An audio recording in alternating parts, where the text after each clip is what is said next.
Hello friends, welcome to day trader Telugu and good evening. Sensex 55 points down అయ్యి 79,486 దగ్గర close అయితే Nifty 51 points down అయ్యి 24,148 దగ్గర క్లోజ్ అయింది. వెరస్ బ్యాంక్ నిఫ్టీ 355 పాయింట్స్ డౌన్ అయ్యి 51,561 దగ్గర క్లోజ్ అయింది.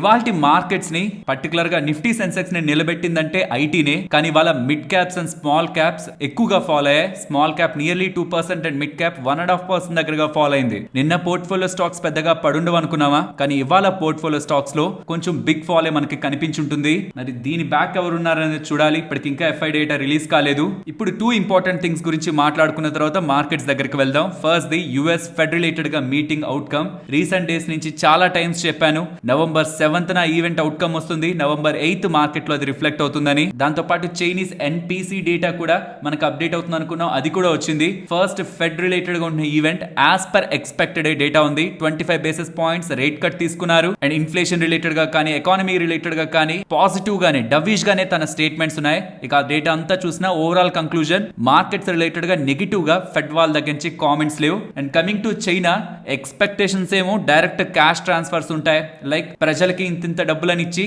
ఎకానమీని బూస్ట్ చేయాలనుకుంటారు, లేకపోతే ఎకానమీని బూస్ట్ చేసేలా వేరియస్ చర్యలు తీసుకుంటారనే ఎక్స్పెక్టేషన్స్ ఉంటే, చైనా వాళ్ళు మాత్రం డెట్ స్వాప్ $839 బిలియన్ దగ్గరగా డెట్ స్వాప్ నైతే అనౌన్స్ చేశారు. ఇది డెఫినెట్లీ పాజిటివ్ అవుతున్నా మార్కెట్ ఇంకింతకు మించి ఎక్స్పెక్ట్ చేసింది. కాబట్టి ఈ మీటింగ్ ఒక అవుట్కమ్ రాగానే మన మార్కెట్స్ కొంత రికవర్ అయ్యాయి. అప్పటి వరకు మార్కెట్స్ లో మంచి వోల్టాలిటీ ఉంది, బట్ వీళ్ళు ఇచ్చిన హామీలు ఇవే, ఇంకింతకు మించి ఏం పెద్ద బూస్ట్ లేదనేసరికి సడన్ గా మార్కెట్స్ లో జంప్ అయితే కనిపించింది. తర్వాత కూడా చాలా టైం వరకు ఈ చైనా రిలేటెడ్ గా ఉంటున్న డేటా అంత స్ట్రాంగ్ గా లేకపోతూ ఉండడం మార్కెట్స్ ని వాళ్ళ స్టేబుల్ గా అయితే చేసింది. కాబట్టి నేను చెప్పాను, వీళ్ళ తర్వాత చైనా వాళ్ళ రిలేటెడ్ గా డేటా వచ్చిన తర్వాత ఎఫ్ఐఎస్ ఒక నెంబర్స్ ఎలా ఉంటాయో చూడాలని. 1-2 డేస్ లో నాకు తెలిసి ఎఫ్ఐఎస్ రిలేటెడ్ గా రీసెంట్ టైమ్స్ లో ఉంటున్న సెల్లింగ్ కి ఒక కంక్లూజన్ అయితే రావాలి. చైనా రిలేటెడ్ గా కూడా అంత స్ట్రెంత్ లేదు కాబట్టి, ఒకవేళ చైనాలోకే వెళ్ళడానికి డబ్బులు ఒకవేళ బయటకు వెళ్తుంటే మాత్రం డెఫినెట్లీ ఎఫ్ఐఎస్ ఒక సెల్లింగ్ తగ్గిపోతూ రావాలి ఇక్కడ నుంచి. లెట్స్ ఈ డేటా ఎలా ఉంటుందనేది end of the day recording అయ్యేంత వరకు వెయిట్ చేస్తాను. ఉంటే ఈ డేటాను కూడా ఇంక్లూడ్ చేద్దాం. ఇక మార్కెట్స్ విషయానికి వస్తే, రీసెంట్ టైమ్స్ లో 23,816 వరకు వెళ్ళి అగైన్ 24,500 వరకు వెళ్ళి మార్కెట్స్ అగైన్ 24,000 దగ్గరగా ఉన్నాయి. చెప్పాలంటే రీసెంట్ టైమ్స్ లో ఫార్మ్ చేసిన లోకి ఇప్పుడు లాస్ట్ ఫ్యూ డేస్ లో రికవర్ అయిన హైకి మధ్యలో మార్కెట్స్ ఉన్నాయి. ఇవాళ ఎఫ్ఐఎస్ డేటా ఫర్దర్ గా సెల్లింగ్ సైడే కానీ ఉంటే మార్కెట్స్ రిలేటెడ్ గా ఈ అన్సర్టనిటీని మనం ఇంకా కొన్ని డేస్ ఎక్స్పెక్ట్ చేయొచ్చు. ఆ నెంబర్స్ లో స్టెబిలిటీ రానంత వరకు. నేను ఈవెన్ ఇవాళ వీడియోలో మ్యూచువల్ ఫండ్స్ రిలేటెడ్ గా ఒక interesting mutual fund cash positions ఎలా పెంచుకుంటుంది అనేది కూడా డేటాను ఎక్స్ప్లెయిన్ చేస్తాను. ఆ డేటాను కూడా ఒకసారి గమనించండి. మ్యూచువల్ ఫండ్స్ రీసెంట్ ఫాల్ లో ఎక్కువగా పార్టిసిపేట్ చేస్తున్నట్లయితే కనిపించట్లేదు. ఇక గ్లోబల్ మార్కెట్స్ విషయానికి వస్తే, ఈ రీసెంట్ గా మీరు గమనిస్తే యుఎస్ ఫెడ్ వాళ్ళు వడ్డీ రేట్లు కట్ చేయడం స్టార్ట్ చేసినప్పటి నుంచి 50 బేసిస్ పాయింట్స్ కదా దీనికి ముందు కట్ చేశారు. అక్కడి నుంచి 1.5 నెల టైం లోపు బాండ్ డీల్స్ ఏకంగా 120% పెరిగాయి. యాక్చువల్ గా ఫెడ్ వాళ్ళు వడ్డీ రేట్లు కట్ చేస్తే బాండ్ డీల్స్ కూడా పడాలి, కానీ అక్కడ డైవర్జెన్స్ కనిపించింది. ప్రాబబ్లీ కమింగ్ టైమ్స్ లో ట్రంప్ గారు గెలుస్తారని మార్కెట్ ముందుగానే ప్రిడిక్ట్ చేసినట్లు అర్థమవుతుంది. అండ్ ఈవెన్ నిన్న ఫెడ్ మీటింగ్ లో కూడా ఫెడ్ చైర్మన్ గారిని ట్రంప్ గారు మిమ్మల్ని రిజైన్ చేయమని అడిగితే మీరు రిజైన్ చేస్తారా అంటే, నేను రిజైన్ చేయను అనే సమాధానం తను ఇచ్చారు. ఎందుకంటే ఫెడ్ చైర్మన్ ప్రెసెంట్ ఉంటున్న పవల్ గారేమో ఇన్ఫ్లేషన్ ని గ్రోత్ ని రెండింటిని బ్యాలెన్స్ చేయాలని చూసే వ్యక్తి. బట్ ట్రంప్ గారేమో గ్రోత్ బాగుంటే చాలు, ఇన్ఫ్లేషన్ ఆటోమేటిక్ గా ఏదో ఒక పాయింట్ లో కంట్రోల్ అవుతుంది, గ్రోత్ కి మాత్రం మనం బ్రేక్స్ వేయకూడదు అనే వ్యక్తి. కాబట్టి ట్రంప్ గారికి పవల్ గారికి ఎప్పుడు కూడా అంత ఈజీగా పడదు. కాబట్టి మిమ్మల్ని రిజైన్ చేయమంటే చేస్తారా అని, ట్రంప్ గారు మిమ్మల్ని వెళ్ళిపోమంటే బయటకు వెళ్ళిపోతారా, మీ చైర్ నుంచి వెళ్ళిపోతారా అని విలేకరులు అడుగుతున్న క్వశ్చన్స్ కి నేను వెళ్ళను, నేను రిజైన్ చేయననే ఆన్సర్ అయితే ఫెడ్ చైర్మన్ పవల్ గారి దగ్గర నుంచి అయితే ఉంది. ఇవాళ కూడా మీరు గమనిస్తే చాలా వోలటాలిటీ. ఫస్ట్ ఈ 2 క్యాండిల్స్ లో మీరు చూడొచ్చు, లోకి ఎంత వెళ్ళిందో చూడండి. నిఫ్టీ 24,060 కి వెళ్ళింది. With in the next second candle మళ్ళీ 24,277 కి వెళ్ళింది. ఇలాంటి వోలటాలిటీ ఈవెంట్స్ లో కనిపిస్తుంది కాబట్టి మీరు ఎక్కడ స్టాప్ లాస్ పెట్టిన ట్రిగ్గర్ అవుతుంది. కాబట్టి ట్రేడర్స్ ని కొద్ది డేస్ పక్కన ఉండండి, ఈవెంట్ అయ్యేంత వరకు పక్కన ఉండండి అన్నాను. ఇవాళతో మేజర్ ఈవెంట్స్ అన్ని కూడా మార్కెట్ లో కంప్లీట్ అయ్యాయి. మార్కెట్ క్లోజ్ అవుతున్న పాయింట్ ఎస్బీఐ నెంబర్స్ వచ్చాయి, క్లోజ్ అయ్యాక టాటా మోటార్స్ నెంబర్స్ వచ్చాయి. టూ మచ్ ఇంపాక్ట్ అయితే వాటి కారణంగా మార్కెట్ మీద ఉంటుందని అనుకోను, ఎందుకనేది నెంబర్స్ లో ఎక్స్ప్లెయిన్ చేశాను. ఓవరాల్ మార్కెట్స్ రిలేటెడ్ గా ఇక స్టెబిలిటీ కనిపించే టైం మనకి దగ్గరుంది. బట్ ఓన్లీ కన్సర్న్ అంతా ఈ ఎఫ్ఐఎస్ రిలేటెడ్ గా ఉంటున్న సెల్లింగ్ ఫ్యాక్టర్, అది కూడా స్టెబిలైజ్ అవ్వడం మనకి చాలా ఇంపార్టెంట్. కాబట్టి కమింగ్ డేస్ లో కూడా ఎఫ్ఐఎస్ ఒక సెల్లింగ్ నెంబర్ తగ్గుతూ ప్రెసెంట్ 4,888 crore దగ్గరగా సెల్లింగ్ ఉంది కదా, తగ్గుతూ న్యూట్రల్ అట్లీస్ట్ ఒక్కసారైనా పాజిటివ్. బికాస్ ఈ మంత్ అని కాదు, లాస్ట్ మంత్ కూడా కంప్లీట్ సెల్లింగ్ మనకి ఎఫ్ఐఎస్ దగ్గర నుంచి కనిపించింది. సో ఎఫ్ఐఎస్ రిలేటెడ్ గా స్టెబిలిటీ మన మార్కెట్స్ కి ఇంపార్టెంట్. అండ్ ఫైనలీ ఎఫ్ఐడిఐ డేటా అయితే రిలీజ్ అయింది. ఎఫ్ఐఎస్ ఇవాళ 3,400 crores దగ్గరగా సెల్ చేశారు. Whereas in recent times 2,000 crores దగ్గరగా కూడా 5th నెంబర్ లో సెల్ చేసినట్లు కనిపిస్తున్నా, వాళ్ళ average number nearly 3,700 700 to 5000 crores around ఉంటుంది. బట్ ఇప్పటి వరకు క్లియర్ పాత్ మనకి కనిపించలేదు. లైక్ ఇక్కడ మీరు గమనిస్తే కింద ఉన్నదంతా ఎఫ్ఐఎస్ ఒక సెల్లింగ్ నెంబర్ అన్నమాట.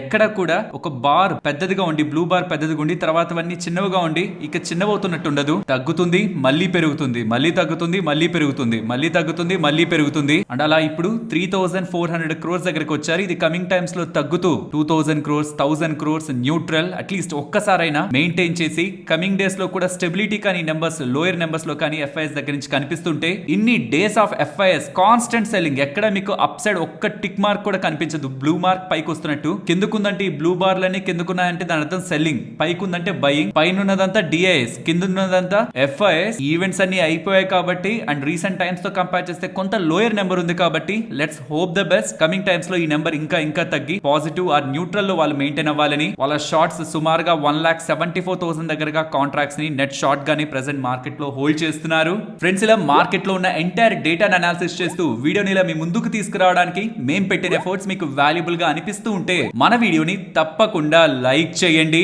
ఫస్ట్ రిలయన్స్ పవర్ గురించి మాట్లాడుకోవాలి.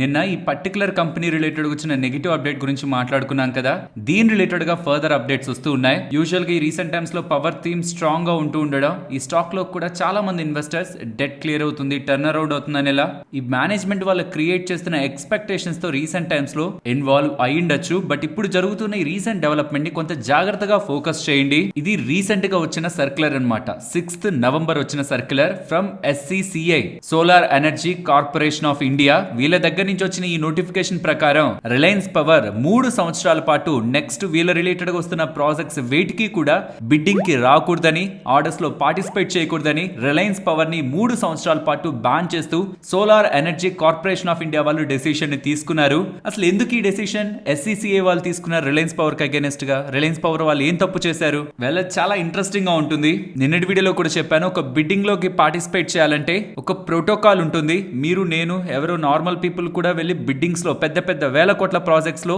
బిడ్డింగ్ కి చేయలేరు. వాళ్ళ ట్రాక్ రికార్డ్ చూస్తారు, వాళ్ళు ఎంతవరకు ఈ ప్రాజెక్ట్ ని కంప్లీట్ చేయగలరు, అసలు వాళ్ళ ఫైనాన్సెస్ ఎలా ఉన్నాయి, దానికి బ్యాంక్స్ ఏమైనా గ్యారంటీగా ఉన్నాయనేది కూడా చూస్తారు. అలా ఫారెన్ బ్యాంక్ ద్వారా మేము ఈ ప్రాజెక్ట్ ని కంప్లీట్ చేయగలమని వాళ్ళు అప్రూవల్ అయితే తీసుకురాగలిగారు from foreign bank. But as per Indian rules, foreign bank ద్వారా వస్తున్న గ్యారంటీస్ కి ఇండియన్ బ్యాంక్, ఏదో ఒక ఇండియన్ బ్యాంక్ దాన్ని ఎండోర్స్ చేయాలి, అంటే దాన్ని యాక్సెప్ట్ చేయాలన్నమాట. అలా యాక్సెప్ట్ చేసిన బ్యాంక్ ఏంటో తెలుసా? వీళ్ళు చెప్పిన దాని ప్రకారం state Bank of India, SBI. కానీ ఇక్కడ మీరు కొంత జాగ్రత్తగా, మీరు కొంచెం స్క్రీన్ రిలేటెడ్ గా మంచి క్లారిటీతో హై రిజల్యూషన్ పెట్టుకొని ఇక్కడ చూసారనుకోండి, మెయిల్ ఏంటో తెలుసా? ఇండియన్ బ్యాంక్, మా ఫారెన్ బ్యాంక్ గ్యారంటీని యాక్సెప్ట్ చేస్తున్న Indian bank, state Bank of India. But దానికి వాళ్ళు ఇచ్చిన మెయిల్ SBI.171313@s చిన్న డాష్ ఇచ్చి BI.co.in అనమాట. సో SBI కి బదులు పక్కన ఒక చిన్న డాష్ ఇచ్చారు. మేబీ ఇక్కడ దొరికినట్లున్నారు. ఇది ఫ్రాడ్ గా గమనించిన SCCA వాళ్ళు ఇలాంటి పనులు చేస్తారని 3 సంవత్సరాలు బ్యాన్ చేశారు. దీనికి రిలయన్స్ పవర్ వాళ్ళు రిప్లై ఇస్తూ, మేం చేయలేదా తప్పు, మేము థర్డ్ పార్టీ వాళ్ళని నమ్మాం, వాళ్ళే మమ్మల్ని ఫ్రాడ్, ఫోర్జరీలో ఇరికించారు, చీటింగ్ చేశారు. మేము వాళ్ళ మీద ఢిల్లీలో కూడా ఎకనామిక్ అఫెన్స్ వింగ్ లో కూడా మేము కంప్లైంట్ చేసాం October 16th. ఇంకా దాని రిలేటెడ్ గా మాకు లీగల్ అప్డేట్ రావాల్సింది. ఈ లోపు SCCA వాళ్ళు తీసుకున్న ఈ డెసిషన్ తో మా 40 lakh షేర్ హోల్డర్స్ ఇంపాక్ట్ అవుతారనేలా, కాబట్టి దానికి కావాల్సిన జాగ్రత్తలు, మా షేర్ హోల్డర్స్ ని ప్రొటెక్ట్ చేసుకోవడానికి కావాల్సిన జాగ్రత్తలు మేము తీసుకుంటాం, SCCA వాళ్ళతో మాట్లాడతాం అనేలా, ఈవెన్ లీగల్ స్టెప్స్ కూడా తీసుకుంటారనేలా రిలయన్స్ పవర్ వాళ్ళైతే చెప్తున్నారు. తప్పెవరు చేశారో తెలీదు, బట్ రిలయన్స్ సైడ్ నుంచి, రిలయన్స్ పవర్ సైడ్ నుంచి, అనిల్ అంబానీ గారు గ్రూప్ కంపెనీస్ ఇవి, ముఖేష్ అంబానీ గారికి సంబంధించినవి కాదు. గ్రూప్ సైడ్ నుంచి అయితే మిస్టేక్ అయితే వెళ్ళింది. మిస్టేక్ కూడా కాదు, మాల్ ప్రాక్టీస్. తప్పు ఎవరు చేసినా అది కంపెనీదే అవుతుంది. కాబట్టి ఇవాళ లోయర్ సర్క్యూట్ లో స్టాక్ ప్రైస్ ఎండ్ అయింది.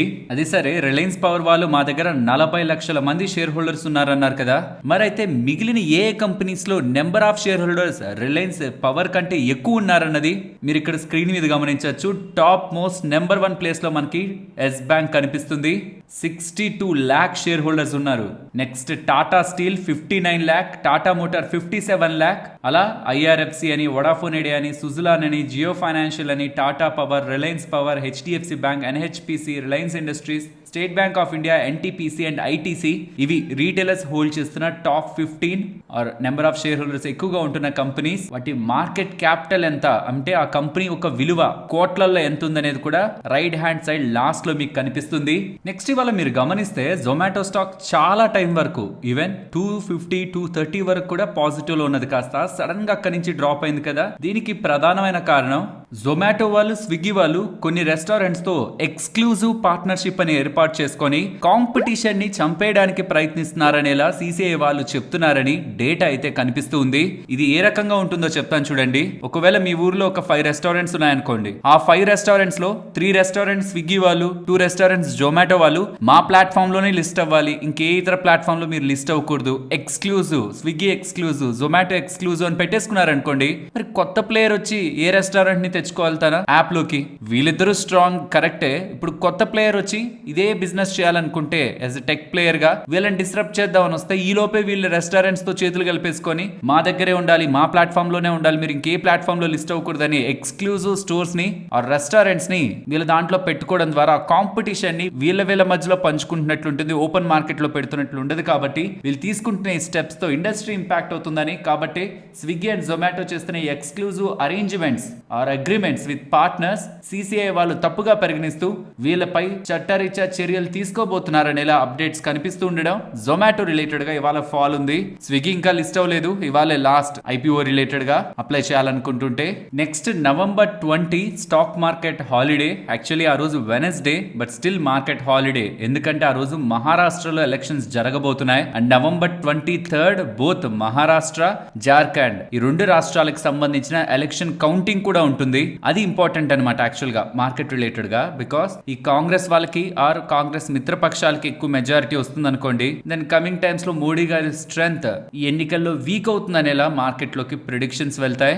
ఆర్ బీజేపీఏ స్ట్రాంగ్ గా ఉందనుకోండి, ఇప్పుడు కూడా మోడీ గారి హవా కంటిన్యూ అవుతుంది, స్టేబుల్ గవర్నమెంట్ కంటిన్యూ అవుతుంది ఒక ఎక్స్పెక్టేషన్స్ ఉంటాయి. కాబట్టి ఎవరి సైడ్ ప్రజలు ఉంటున్నారు on 23 November Jharkhand and Maharashtra related గా అర్థమవుతుంది. కాబట్టి అది స్టాక్ మార్కెట్స్ రిలేటెడ్ గా ఇంపార్టెంట్ డే.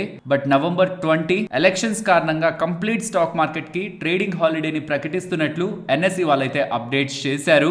అండ్ ఫ్రెండ్స్, ఈ ఇమేజ్ ఉంది కదా మీకు స్క్రీన్ మీద కనిపిస్తున్నది, కొంత జాగ్రత్తగా గమనించండి. ఇది పీపీఎఫ్ఏఎస్ వాళ్ళకి సంబంధించిన ఫ్లెక్సీ క్యాప్ ఫండ్ ఒక స్టాక్స్ డేటా అన్నమాట. ఏంటి పీపీఎఫ్ఏఎస్? మీకు పరాగ్ పరీక్ మ్యూచువల్ ఫండ్ వాళ్ళ ఐడియా ఉండే ఉంటారు. ఐ థింక్ మీలో చాలా మంది కూడా ఈ పీపీఎఫ్ఏఎస్ ఫ్లెక్సీ క్యాప్ ఫండ్ లో ఇన్వెస్ట్మెంట్ చేస్తూ ఉండొచ్చు. ఇన్వెస్ట్మెంట్ చేసిన వాళ్ళ కామెంట్ సెక్షన్ లో చెప్పండి. ఇక్కడ ఒక ఇంట్రెస్టింగ్ థింగ్ అయితే ఈ డేటాలో మీరు గమనించవచ్చు. ఫస్ట్ థింగ్, ఇక్కడ నుంచి కొద్ది నెలల క్రితం ఒక 3-4 నెలల క్రితానికి వెళ్ళారనుకోండి, ఆగస్ట్ నెలలో వాళ్ళు ఎంత హోల్డ్ చేస్తున్నారు మ్యూచువల్ ఫండ్ లోకి వచ్చి అంతటి డబ్బుల్లో ఎంత మార్కెట్ లో ఇన్వెస్ట్ చేస్తారు, ఎంత క్యాష్ లో ఉన్నారని చూస్తే 16% క్యాష్ లో ఉన్నారు. అది ఆగస్ట్ నెలలో. సెప్టెంబర్ నెలలోకి వచ్చేసరికి 18% క్యాష్ లో ఉన్నారు. ఇప్పుడు 20.5% క్యాష్ లో ఉన్నారు. సో క్లియర్ గా రీసెంట్ టైమ్స్ లో మార్కెట్ లో వస్తున్న ఎంటైర్ సెల్లింగ్ లో వీళ్ళు పార్టిసిపేట్ చేస్తున్నట్లయితే కనిపించట్లేదు. అక్టోబర్ లో వచ్చిన ఫాల్ దేంట్లో కూడా వీళ్ళు పార్టిసిపేట్ చేస్తున్నట్లు బిగ్ వేలో నెట్ ఇన్ఫ్లోస్ మార్కెట్ లోకి తీసుకొస్తున్నట్లయితే కనిపించట్లేదు. మోర్ అండ్ మోర్ వీళ్ళు క్యాష్ అయితే రైజ్ చేసుకుంటున్నారు. దీంతో పాటు ఈ కేటగిరీస్ ఉన్నాయి కదా,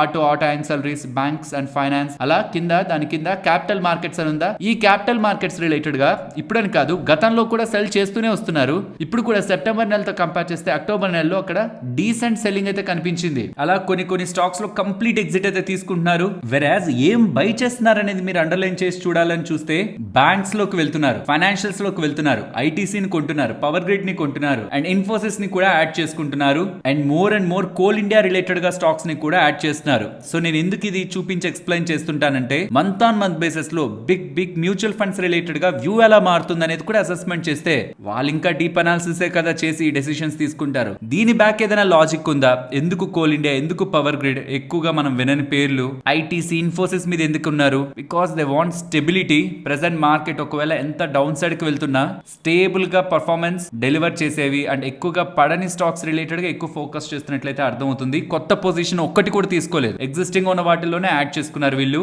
ఐ హోప్ ఈ డేటా మీకు యూజ్ అయిందని. ఫ్రెండ్స్, ఇటువంటి ఇంట్రెస్టింగ్ డేటా మీ ముందుకు తీసుకొచ్చి ఇలా ఎక్స్ప్లెయిన్ చేయడానికి మేమని మా వాళ్ళు పెట్టిన ఎఫర్ట్స్ మీకు వాల్యుబుల్ గా అనిపిస్తుంటే మాత్రం తప్పకుండా మన వీడియోని లైక్ చేయండి. నెక్స్ట్ 88 ఇయర్స్ ఏజ్ ఉంటున్న మార్క్ మోబియస్ గారు రీసెంట్ గా మన నరేంద్ర మోడీ గారు కూడా తన పేరుని ప్రస్తావించారు. ఈ American emerging emerging markets investor. తన ఒపీనియన్ కమింగ్ టైమ్స్ లో గోల్డ్ పెరుగుతుందని, ఈవెన్ రీసెంట్ టైమ్స్ లో ప్రైస్ ఫాల్ అయినా గ్లోబల్ గా ఉంటున్న సినారియోస్ అండ్ గోల్డ్ కుంటున్న డిమాండ్ ని బట్టి ఇక్కడ నుంచి ఫర్దర్ గా కూడా గోల్డ్ ని బులిష్ గా చూస్తున్నట్టు మినిమం మన పోర్ట్ఫోలియోలో 10% అయినా గోల్డ్ లో ఇన్వెస్ట్మెంట్ చేయాలనేలా తన స్టేట్మెంట్స్ అయితే చేస్తున్నారు. నాకు తెలిసి మనం ఆర్నమెంట్స్ లా కాకుండా బై ఇన్వెస్ట్మెంట్ గోల్డ్ లో ఇంత పర్సెంట్ డివైడ్ చేయాలని చాలా కొద్ది మందే చేస్తుంటారు. ఫైనాన్షియల్ ప్లానింగ్ చేసుకొని ఇంత ఈక్విటీలోకి వెళ్ళాలి, ఇంత డెట్ లోకి వెళ్ళాలి, అంటే ఫిక్స్ డిపాజిట్ బాండ్స్ గోల్డ్ లోకి ఇంత వెళ్ళాలని చాలా చాలా తక్కువ మందే ప్లాన్ చేస్తుంటారు. ఎందుకు అలా ప్లానింగ్ ఉండదంటే చాలా తక్కువ మిగులుతూ ఉండడం అండ్ మోర్ రిటర్న్స్ మనకి ఈక్విటీస్ లో వస్తాయనే ఒపీనియన్స్ ఉంటుండడం. యూజువల్ గా మొత్తం డబ్బులు కూడా స్టాక్ మార్కెట్ లోనే ఇన్వెస్ట్మెంట్ ఓరియంటేషన్ లో చూసినప్పుడు స్టాక్ మార్కెట్ లోనే ఉంటాయి. ఇంట్లో వాళ్ళకి కావాలంటే బంగారం కొనుక్కోవాలన్నప్పుడు జ్యువెలరీలో కొనిస్తూ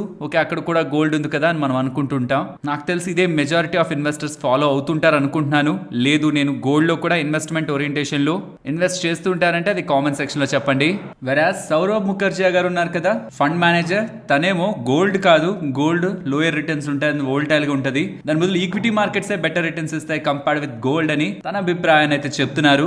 బట్ పర్సనల్ గా నా ఒపీనియన్ అయితే గోల్డ్ కూడా as an investment certain portion అయినా మన పోర్ట్ఫోలియోలో వెయిటేజ్ గా ఉండాలి. Because certain times equity markets under perform చేస్తున్న గోల్డ్ మనకి బెటర్ రిటర్న్స్ ఇస్తుంది. ఇట్స్ లైక్ ఏ హెడ్జింగ్ అనమాట. బట్ ఓవరాల్ గా నేను ఈ వీడియోలో ఎక్స్ప్లెయిన్ చేసినట్టు గోల్డ్ కూడా ఈక్విటీ మార్కెట్స్ కి పోటాపోటీగా 13-14% CAGR తో కూడా over the period returns investors కి డెలివర్ చేసింది. So not a substandard product like ఏదో 6%, 7%, 8% రిటర్న్స్ ఇచ్చిందేం కాదు. కాబట్టి ఇన్వెస్ట్మెంట్ చేయాలనుకుంటే మాత్రం గోల్డ్ ETF లో కానీ సోవరిన్ గోల్డ్ బాండ్స్ కానీ ఇవి కాకుండా మీరు ఇంకేటిలో ఇన్వెస్ట్మెంట్ చేస్తున్నా అవి మీకు బెటర్ ఈల్డ్ ని ఇవ్వవు. పర్టికులర్ గా ఈ digital gold and for the investment purpose physical gold కూడా గుడ్ థింగ్ అయితే కాదు. ఈ గోల్డ్ ఇన్వెస్ట్మెంట్ రిలేటెడ్ గా పూర్తి వివరాల కోసం డిస్క్రిప్షన్ కామెంట్ సెక్షన్ లో వీడియో ఇస్తున్నాను, ఒకసారి చెక్ చేయండి. ఫ్రెండ్స్, రీసెంట్ టైమ్స్ లో కొన్ని కంపెనీస్ పర్టికులర్ గా స్టార్ట్అప్స్ అండ్ అప్పుడప్పుడు ఎదుగుతున్న కంపెనీస్ లో ఎంప్లాయీస్ ని ఎక్కువ శాతం తీసేస్తున్నారనే అప్డేట్స్ వచ్చాయి కదా. ఇప్పుడు రీసెంట్ గా ఫ్రెష్ వర్క్స్ అని ఒక కంపెనీలో నియర్లీ 13% దగ్గరగా వాళ్ళ ఎంప్లాయీస్ ని తీసేశారు. నియర్లీ 660 ఎంప్లాయీస్ అనమాట. ఇలా తీసేస్తూ ఉండడం చాలా కంపెనీస్ కూడా ఈ రీసెంట్ గా వచ్చిన AI ని యూస్ చేసుకొని వాళ్ళ ఎంప్లాయీస్ ని తగ్గించుకొని ఆపరేషన్స్ ని కాస్ట్ ఎఫెక్టివ్ గా పెట్టుకుంటూ ప్రాఫిట్స్ ని పెంచుకోవాలని ప్రయత్నిస్తూ ఉండడం కార్పొరేట్ గ్రీడీనెస్ ని సూచిస్తుందని, మనం కూడా అమెరికన్స్ లా తయారైపోతున్నాం, వాళ్ళు కూడా ఇలానే చేస్తుంటారు, మనం కూడా అలానే చేస్తున్నాం అని Zoho founder present CEO Sridhar Vembu garu అయితే స్టేట్మెంట్స్ చేశారు. తను ఏం చెప్తున్నారంటే తీసుకునేటప్పుడే క్లారిటీ ఉండాలి ఎంతమంది ఎంప్లాయీని ఎలా యూజ్ చేసుకోవాలని. నిజంగా మన వర్క్ కి అంత ఓవర్ అయిపోతే మన దగ్గర ఉంటున్న ఫండ్స్ తో ఇంకేదైనా కొత్త బిజినెస్ ని స్టార్ట్ చేసి ఏదైనా దాంట్లో గ్రో అవడానికి ప్రయత్నించి అప్పటి వరకు మన దగ్గర ఎంప్లాయీస్ అలా ఉంచి ఆ వెంచర్స్ లో కూడా వాళ్ళని భాగస్వామ్యుల్ని చేయొచ్చు కదా. ఎంప్లాయీస్ ని ఇలా సడన్ గా తీసేస్తూ ప్రతి ఒక్కరు కూడా AI ని యూజ్ చేసుకొని ఆ వివిధ మోడల్స్ లో ఆపరేషన్స్ ని తగ్గించుకుందామని ప్రయత్నించి ఎంప్లాయీస్ ని తీసేసే పరిస్థితికి మనం ముందుకు వెళ్తూ ఉంటే అది కార్పొరేట్ కల్చర్ ని డామేజ్ చేస్తుంది. సో ఒక కార్పొరేట్ ఎంటిటీ లాభాల్లో ఉండి మంచిగా గ్రో అవుతుంటే కూడా వాళ్ళకి వర్క్ ఫోర్స్ అవసరం లేదన్న ప్రతిసారి పెద్ద మొత్తంలో ఎంప్లాయీస్ ని వితౌట్ లాజిక్ తీసేయడం కరెక్ట్ కాదని ఎలా తను చేసిన స్టేట్మెంట్స్ సోషల్ మీడియా మొత్తం డివైడెడ్ గా టాక్ అయితే వినిపిస్తుంది. కొంతమంది తను చెప్తున్నది కరెక్ట్ అంటున్నారు, ఇంకొంతమంది ఇలా అయితే కంపెనీస్ ఎలా నడవాలి, కంపెనీస్ కి అవసరం లేకపోతే ఎంప్లాయీస్ ని తీసేయడమే కరెక్ట్ కదా అనేలా స్టేట్మెంట్స్ అయితే చేస్తున్నారు. బట్ తను చేసిన ఈ స్టేట్మెంట్స్ నాకు తెలిసి చాలా మంది కార్పొరేట్స్ ఎవరైనా సడన్ గా లే ఆఫ్ చేయాలనుకుంటే కొంతైనా ఇన్ఫ్లుయెన్స్ చేసి డిఫరెంట్ డెసిషన్ తీసుకునేలా కార్పొరేట్స్ ని స్టేట్మెంట్స్ ఇన్ఫ్లుయెన్స్ చేయొచ్చు. దీనిపై మీ అభిప్రాయాన్ని వీలైతే కామెంట్ సెక్షన్ లో చెప్పండి, మీకు అర్థమవుతుంటే ఈ థీమ్. నెక్స్ట్ రిజల్ట్స్ గురించి మాట్లాడుకోవాలి. First SBI results. ఇక్కడ మీరు స్క్రీన్ మీద గమనిస్తే net profit year on year comparison లో 28% గ్రో అయింది. ఆపరేటింగ్ ప్రాఫిట్ కూడా సుమారు 51% గ్రో అయింది. వీళ్ళ రిటర్న్ ఆన్ అసెట్స్ 1.13 గాను, రిటర్న్ ఆన్ ఈక్విటీ 21.78 గాను, నెట్ ఇంట్రెస్ట్ ఇన్కమ్ కానివ్వండి, వీళ్ళ అసెట్ క్వాలిటీని మీరు గమనించిన లాస్ట్ టైం తో కంపేర్ చేస్తే gross non performing assets improve అవుతున్నాయి, నెట్ నాన్ పర్ఫార్మింగ్ అసెట్స్ కూడా ఇంప్రూవ్ అవుతున్నాయి, ప్రావిజన్స్ తగ్గాయి. అవుట్ అండ్ అవుట్ మొత్తం కూడా SBI రిలేటెడ్ గా ఈసారి బెటర్ నెంబర్స్ కనిపిస్తున్నాయి. ఈవెన్ స్లిపేజెస్ లో కూడా ఒక బిగ్ చేంజ్ అయితే కనిపిస్తుంది. నాకైతే State Bank of India numbers బాగున్నాయి. అండ్ ఈ రీసెంట్ టైమ్స్ లో వచ్చిన అన్ని private banks and public sector banks SBI compare కాకుండా మిగిలినవన్నిటిని కూడా మీరు చూస్తే ఈసారి ప్రైవేట్ బ్యాంక్స్ కంటే కూడా, అన్ని ప్రైవేట్ బ్యాంక్స్ అని కాదు, most of the private banks కంటే కూడా public sector undertaking banks better గా పర్ఫార్మ్ పర్ఫామ్ చేశాయి. ప్రైవేట్ బ్యాంక్స్ లో కూడా మనకి యాక్సిస్ బ్యాంక్, ఐసిఐసిఐ బ్యాంక్ వీటి నుంచి స్ట్రాంగ్ గ్రోత్ మనకు కనిపించింది. పబ్లిక్ సెక్టర్ బ్యాంక్స్ ఈసారి ప్రైవేట్ బ్యాంక్స్ కంటే బెటర్ గా ఉన్నాయి. ఇది మీకు ఈ డేటా ద్వారా అర్థమవుతుంది. నెక్స్ట్ టాటా మోటార్స్ గురించి మాట్లాడుకోవాలి. Revenues quarter on quarter and year on year comparison లో కొంత ఇంపాక్ట్ అవుతున్నట్లయితే కనిపిస్తుంది. ఇయర్ ఆన్ ఇయర్ లో 4% దగ్గరగా రెవెన్యూస్ డ్రాప్ అవుతున్నాయి, మార్జిన్స్ డ్రాప్ అవుతున్నాయి. లాస్ట్ టైం 13% మార్జిన్స్, ఈసారి 12% మార్జిన్స్. దీని కారణంగా operating profit and net profit double digits లో డౌన్ అవుతున్నట్లయితే మనకు కనిపిస్తుంది. ఓవరాల్ నెంబర్స్ వీక్ గా ఉన్నాయి, బట్ చూడాలి రేపు ఎలా స్టాక్ రియాక్ట్ అవుతుందో. ఎందుకంటే ఫ్రమ్ జూలై హైస్ నుంచి స్టాక్ కూడా 31% దగ్గరగా డౌన్ అయింది, బట్ నెంబర్స్ వీక్ గానే ఉన్నాయి. నెక్స్ట్ ఇండియన్ హోటల్స్ ఒక డేటాని చూడండి. నేను రీసెంట్ గా దీపావళి రిలేటెడ్ గా మాట్లాడుతున్న దాంట్లో కూడా ఇండియన్ హోటల్స్ గురించి చెప్తున్నప్పుడు హోటల్స్ రిలేటెడ్ గా స్ట్రాంగ్ డిమాండ్ ఉంది. ఇది వీళ్ళ నెంబర్స్ లో కూడా రీసెంట్ టైమ్స్ లో రిఫ్లెక్ట్ అవుతుందని మాట్లాడాను. ఇది కూడా ఈ నెంబర్స్ లో మీరు గమనించవచ్చు. రెవెన్యూస్, మార్జిన్స్, ప్రాఫిటబిలిటీ ఎక్స్పెక్టేషన్స్ ని బీట్ చేస్తూ పోస్ట్ చేస్తున్నారు. ఓవరాల్ ఇండియన్ హోటల్ నెంబర్స్ బాగున్నాయి. నెక్స్ట్ ఆర్వీఎన్ఎల్ నెంబర్స్ ని మీరు గమనిస్తే revenues quarter on quarter comparison లో పెరుగుతున్నాయి, వెరస్ ఇయర్ ఆన్ ఇయర్ కంపారిజన్ లో డిక్లైన్ అవుతున్నాయి. మార్జిన్స్ కూడా సేమ్ క్వార్టర్ ఆన్ క్వార్టర్ లో పెరుగుతున్నాయి, ఇయర్ ఆన్ ఇయర్ లో డిక్లైన్ అవుతున్నాయి. దీని కారణంగా operating profit and net profit కూడా క్వార్టర్ ఆన్ క్వార్టర్ లో బెటర్ ఉంటుంది, బట్ ఇయర్ ఆన్ ఇయర్ లో వీక్ ఉంటుంది. క్వార్టర్ ఆన్ క్వార్టర్ బాగున్నాయి, బట్ ఇయర్ ఆన్ ఇయర్ బాగలేవు. ఓవరాల్ నెంబర్స్ ని యాడ్ చేసి చూస్తే బిలో మార్కెట్ ఎక్స్పెక్టేషన్స్ నెంబర్స్ ఉన్నాయి. వెరాజ్ ఐఆర్సిఓఎన్ నెంబర్స్ కూడా ఎక్స్పెక్టేషన్స్ కంటే బిలో వస్తున్నాయి. రెవెన్యూస్ కానీ, మార్జిన్స్ కానీ, ప్రాఫిట్ కానీ ఇవన్నీ కూడా వీక్ గా వీళ్ళు రిపోర్ట్ చేశారు. నెక్స్ట్ యథార్థ హాస్పిటల్స్ గురించి మాట్లాడుకోవాలి. రెవెన్యూస్ సాలిడ్ గా గ్రో అయ్యాయి 27% దగ్గరగా, but due to high employee expenses and depreciation కారణంగా వీళ్ళ మార్జిన్స్ అండ్ ప్రాఫిటబిలిటీలో మనకి ఇంపాక్ట్ అయితే కనిపిస్తుంది. అండ్ దీంతో పాటు రీసెంట్ టైమ్స్ లో న్యూ హాస్పిటల్ అక్విజిషన్ అయితే చేశారు కదా, దాంట్లో కూడా లోయర్ మార్జిన్స్ ఉండడం కారణంగా వీళ్ళ overall operating profit margin decline అయింది. దీని కారణంగా ప్రాఫిట్స్ మార్కెట్ ఎక్స్పెక్టేషన్స్ కంటే బిలో వస్తున్నాయి. సో ఓవరాల్ ఎంప్లాయీ ఎక్స్పెన్సెస్ పెరిగాయి అండ్ రీసెంట్ టైమ్స్ లో అక్విజిషన్ చేసిన హాస్పిటల్స్ రిలేటెడ్ గా మార్జిన్స్ డౌన్ ఉన్నాయి. దాని కారణంగా వీళ్ళ ఓవరాల్ మార్జిన్స్ కూడా ఇంపాక్ట్ అవుతుండడం, ఓవరాల్ బాటమ్ లైన్ లో మనకి నెంబర్స్ ఇంపాక్ట్ అవుతున్నట్లయితే కనిపిస్తుంది. కానీ రెస్ట్ ఆఫ్ ద వీళ్ళ డేటా చూడండి. బెడ్ కెపాసిటీ ఎక్స్పాండ్ అయింది, 23,000 ప్లస్ బెడ్స్ ఉన్నాయి. Delhi plus Faridabad nearly 300 beds in Delhi, 400 beds in Faridabad. Q1 FY26 నుంచి ఆపరేషన్ లోకి వస్తాయని. అండ్ ఆక్యుపెన్సీ కూడా గతంలో 54 ఉంటే ఇప్పుడు 61% దగ్గరగా ఉందని. ROCE 23% and ROE 14%. Net debt free, net cash nearly 154 crore దగ్గరగా వీళ్ళు మెయింటైన్ చేస్తున్నారని పోస్ట్ చేస్తున్న entire data. Yes, numbers bottom line expectations కి బిలో ఉంటున్నా, ఇంటర్నల్స్ బాగున్నాయి, బట్ ఆ బాటమ్ లైన్ ఎందుకు ఫెయిల్ అయింది, ఎందుకు వీక్ వచ్చింది అన్న దానికి రీజన్స్ కూడా చెప్పాను. నెక్స్ట్ నిఫ్టీ లాగే bank Nifty support and resistance present ఉన్న లెవెల్స్ నుంచి డౌన్ సైడ్ 24,050 అండ్ బిలో 23,975. ఇక్కడ నుంచి above 24,220, above 24,270. Coming to bank Nifty ఇవాళ తీసుకున్న సపోర్ట్ కూడా బ్రేక్ అయ్యి డౌన్ సైడ్ కి వస్తే 51,250, బిలో 50,970. ఇక్కడ నుంచి అబౌవ్ వస్తుంటే 51,880 అండ్ అబౌవ్ 52,170. మరొక ఇంట్రెస్టింగ్ వీడియోతో మళ్ళీ మీ ముందుకు వస్తాను. అంతవరకు టేక్ కేర్, జై హింద్.